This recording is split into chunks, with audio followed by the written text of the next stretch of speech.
Next है इसमें राष्ट्रपति का पद खाली होने की अवस्था में। राष्ट्रपति का पद किस अवस्था में खाली हो सकता है? 3 अवस्थाएं हैं। या तो वो स्वयं त्याग पत्र दे दे, या उसकी मृत्यु हो जाए, और या महाभियोग की प्रक्रिया के द्वारा राष्ट्रपति को पद से समय पूर्व हटा दिया जाए। इन तीनों में से किसी भी कारण से यदि राष्ट्रपति का पद खाली हो जाता है तो उपराष्ट्रपति कार्यवाहक राष्ट्रपति बनता है, लेकिन राष्ट्रपति का पद खाली होने की तिथि से लेकर 6 मास के अंदर अंदर नए राष्ट्रपति का चुनाव अनिवार्य है। ऐसा नहीं है कि जो उपराष्ट्रपति है वो बाकी बचे हुए समय के लिए राष्ट्रपति बन जाएगा। ये व्यवस्था हमारे संविधान में नहीं है। और यदि राष्ट्रपति का पद खाली हो गया और साथ ही साथ उपराष्ट्रपति का पद भी खाली हो गया तो सुप्रीम कोर्ट का जो मुख्य न्यायाधीश है वो कार्यवाहक राष्ट्रपति बनेगा। स्थिति यहाँ भी वही है कि पद रिक्त होने से 6 मास के अंदर अंदर नए पदाधिकारी का चुनाव हो जाए। नेक्स्ट है अस्थायी रूप से राष्ट्रपति के पद का रिक्त होना। अस्थायी रूप से कैसे? कि राष्ट्रपति छुट्टी पर चला जाए, बीमार हो गया, अस्वस्थ तो कोई भी हो सकता है ना। तो ऐसी स्थिति में जो उपराष्ट्रपति है वो कार्यवाहक राष्ट्रपति बनता है तब तक जब तक कि वो राष्ट्रपति वापस नहीं आ जाते अपनी छुट्टी से। और जितने भी राष्ट्रपति के पद से जुड़े हुए कार्य हैं, शक्तियां हैं, उनका प्रयोग उस कार्यकाल के दौरान जब राष्ट्रपति छुट्टी पर हैं उपराष्ट्रपति के द्वारा ही किया जाता है। नेक्स्ट है इसमें पुनः चुनाव, कि कोई भी जो राष्ट्रपति है, जो एक बार राष्ट्रपति बना है व्यक्ति, क्या वो दोबारा इस पर चुनाव लड़ सकता है? या राष्ट्रपति पद पर रहने के लिए अधिकतम कितनी अवधि संविधान में तय की गई है? एक बार की तो 5 वर्ष है, लेकिन कोई कितनी बार ये चुनाव लड़ सकता है, इस बारे में संविधान मौन है, कुछ भी उसमें वर्णित नहीं है। लेकिन जो हमारे पहले राष्ट्रपति थे, कौन थे? डॉक्टर राजेंद्र प्रसाद, उन्होंने 2 बार चुनाव लड़ा। उसके बाद किसी भी, और दोनों ही बार वो जीते हैं, उसके बाद किसी भी राष्ट्रपति ने दोबारा चुनाव नहीं लड़ा। सभी एक बार ही राष्ट्रपति पद पर आसीन रहे और अपना कार्यकाल पूरा किया है। नेक्स्ट है इसमें वेतन। ये सारी जो पॉइंट्स है आपको 2-2 लाइनों में देने हैं बस, क्योंकि मेन जो आपका क्वेश्चन है वो है राष्ट्रपति की चुनाव विधि। लेकिन चुनाव विधि से पहले ये तो बताओगे ना कि ये पद है क्या, इससे जुड़ी व्यवस्थाएं क्या हैं। वेतन कितना है? 5 लाख रुपए मासिक, कभी वार्षिक लिख दो। नेक्स्ट है इसमें राष्ट्रपति को पद से हटाने की विधि। राष्ट्रपति को पद से कैसे हटाया जा सकता है?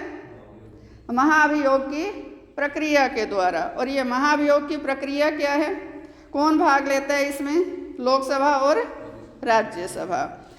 यदि लोकसभा या राज्यसभा दोनों में से कोई भी सदन राष्ट्रपति के विरुद्ध महाभियोग की प्रक्रिया चलाना चाहता है कि उसको पद से हटाना है, तो उसके लिए महाभियोग प्रस्ताव सदन में प्रस्तुत करने से 14 दिन पहले सदन की कुल संख्या का 1/4 सदस्यों के उस महाभियोग प्रस्ताव पर हस्ताक्षर हों और वो हस्ताक्षर युक्त जो प्रति है, जो कॉपी है, वो अध्यक्ष को सौंपी जाए।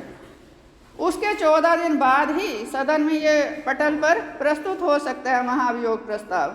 ये शुरुआत लोकसभा में भी हो सकती है, ये शुरुआत राज्यसभा भी कर सकती है। दोनों में से जिस सदन ने ये प्रक्रिया शुरू की है, माने अधिवेशन चल रहा है और जिस तिथि को महाभियोग प्रस्ताव प्रस्तुत करना है उससे 14 डेज पहले जो 1/4 सदस्य हैं उस सदन के, यदि राज्यसभा ने किया तो राज्यसभा की कुल जो प्रभावी संख्या है उस समय उसका 1/4, यदि लोकसभा ने शुरू किया तो उस समय लोकसभा की जो प्रभावी संख्या है उसका 1/4 हस्ताक्षर युक्त प्रति अध्यक्ष को सौंप दी जाएगी। और जिस सदन ने शुरू किया है पहले उस सदन में उस पर वाद विवाद होगा और उस सदन में पहले ये 2/3 बहुमत से पास होना जरूरी है। जिस सदन में शुरू हुआ है उसमें 2/3 बहुमत से पास हो गया तो फिर वो दूसरे सदन में जाएगा। माने लोकसभा में शुरू हुआ है तो लोकसभा के बाद राज्यसभा में जाएगा, और यदि राज्यसभा में पहले शुरू हुआ है तो राज्यसभा के बाद फिर लोकसभा में जाएगा। और दूसरा सदन भी उसको यदि 2/3 बहुमत से पास कर देता है तो राष्ट्रपति को हटा दिया जाएगा। लेकिन आज तक हमारे देश में ये प्रक्रिया किसी भी राष्ट्रपति के विरुद्ध शुरू भी नहीं हुई है। किसी राष्ट्रपति को इसके माध्यम से नहीं हटाया गया। यहाँ बस थोड़ा सा आपको ये भी ध्यान रखना है कि राष्ट्रपति के लिए महाभियोग का प्रस्ताव लोकसभा भी ला सकती है, पहल कर सकती है, राज्यसभा भी पहल कर सकती है, लेकिन उपराष्ट्रपति के लिए महाभियोग का जो प्रस्ताव है केवल राज्यसभा ही शुरू कर सकती है। राज्यसभा ने आरोप लगाया तो पहले राज्यसभा में पास होगा और फिर लोकसभा में जाएगा। माने उपराष्ट्रपति के विरुद्ध महाभियोग लगाने का जो इम्पीचमेंट का जो अधिकार है वो शुरू करने का अधिकार लोकसभा को नहीं है। राज्यसभा ने शुरू कर दिया तो उसके बाद तो है कि 2/3 बहुमत से लोकसभा को भी वो प्रस्ताव पारित करना पड़ेगा। अंतर समझ रहे हो ना? राष्ट्रपति का कोई भी सदन शुरू कर सकता है, लेकिन उपराष्ट्रपति के लिए केवल राज्यसभा ही शुरू कर सकती है, पहल राज्यसभा ही कर सकती है। नेक्स्ट है इसमें राष्ट्रपति के चुनाव संबंधी संवैधानिक व्यवस्थाएं। कि संविधान में क्या व्यवस्था की गई है, राष्ट्रपति का चुनाव कैसे होगा, क्या उसमें स्टेप्स रहेंगे और किस तरीके से कौन कौन किस तरीके से इसमें भाग लेगा, कितने वोट देने का किसको कैसे अधिकार होगा। फर्स्ट इसमें आ जाएगा निर्वाचन मंडल द्वारा चुनाव।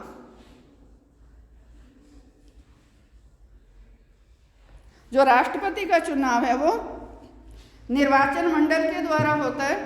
अब ये निर्वाचन मंडल क्या है? निर्वाचन मंडल में फर्स्ट इसमें आ जाएगा लोकसभा के निर्वाचित सदस्य, सेकंड आ जाएगा राज्यसभा के निर्वाचित सदस्य, और थर्ड आ जाएगा राज्य विधानसभाओं के निर्वाचित सदस्य। यहाँ मैंने निर्वाचित शब्द हर एक में लगाया है। इसका क्या अर्थ है? लोकसभा के 543 सदस्यों का चुनाव होता है, ठीक है, और उसमें उन 543 सदस्यों में यदि कोई एंग्लो इंडियन नहीं है, कोई भी एंग्लो इंडियन चुनाव जीतकर नहीं आया, तो राष्ट्रपति 2 एंग्लो इंडियन लोकसभा के लिए मनोनीत करता है। तो वो मनोनीत सदस्य राष्ट्रपति के चुनाव में भाग नहीं लेंगे। इसी तरीके से ही राज्यसभा में 12 सदस्य राष्ट्रपति द्वारा मनोनीत किए जाते हैं। किस आधार पर? कला, विज्ञान, खेल कूद, संगीत, जीवन के किसी भी क्षेत्र में यदि किसी ने उत्कृष्ट कार्य किया है, सर्वोच्च शिखर पर है, तो उसके जो सेवाएं हैं उसकी सेवाओं का लाभ देश को प्राप्त हो। तो ऐसे जो 12 प्रसिद्ध व्यक्ति हैं जिन्होंने किसी भी क्षेत्र में, चाहे कोई वैज्ञानिक है, चाहे कोई संगीतकार है, कोई भी हो सकता है वो, तो ऐसे 12 सदस्य राष्ट्रपति द्वारा नियुक्त किए जाते हैं, राज्यसभा में मनोनीत किए जाते हैं। तो ये 12 मनोनीत सदस्य भी राष्ट्रपति के चुनाव में भाग नहीं लेते। इसी तरह से राज्य विधानसभाओं में यदि कोई एंग्लो इंडियन चुनाव जीत कर आता है, यहाँ हर राज्य की बात हो रही है, 28 राज्य हैं, 28 राज्य विधानसभाएं हो गई। हर राज्य में यदि कोई भी एंग्लो इंडियन चुनाव जीतकर नहीं आता तो उस राज्य का जो राज्यपाल है, जो गवर्नर है, एक एंग्लो इंडियन मनोनीत कर सकता है। तो इसमें निर्वाचन मंडल में लोकसभा के केवल निर्वाचित सदस्य, राज्यसभा के निर्वाचित सदस्य और राज्य विधानसभाओं के निर्वाचित सदस्य और कौन हो गए? केंद्र शासित प्रदेश। केंद्र शासित प्रदेशों में कौन से? दिल्ली एवं पांडिचेरी। इनकी जो विधानसभाएं हैं इनके निर्वाचित सदस्य ये सभी राष्ट्रपति के चुनाव में भाग लेते हैं। क्लियर है यहाँ तक?